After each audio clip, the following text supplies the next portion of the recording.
یورپی ممالک میں پاکستان ایئر لائن کی پروازوں سے پابندی ہٹنے کا امکان پیدا ہو گیا ہے۔ یورپی سیفٹی ایجنسی ٹیم PIA اور سول ایوی ایشن کے اہم شعبوں کا سیفٹی آڈٹ کرنا کراچی پہنچ گئی ہے۔ آپ کو اپڈیٹ کر رہے ہیں اس حوالے سے کہ یورپی ممالک میں پاکستان ایئر لائن کے پروازوں سے پابندی ہٹنے کا امکان پیدا ہو گیا۔ بات کرتے ہیں ڈان نیوز کے نمائندے سید وسیم سے۔ وسیم، آگاہ کیجیے گا اس معاملے پر۔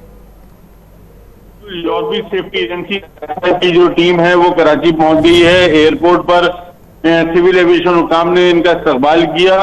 یورپی سیفٹی ایجنسی کل سے سول ایویشن اور PIA کے اہم شعبوں کی مکمل جانچ پڑتال کرے گی۔ ایاسا کی ٹیم سول ایویشن اتھارٹی کے لائسنسنگ، فلائٹ اسٹینڈرڈ اور دیگر اہم شعبوں کی اسسمنٹ کرے گی۔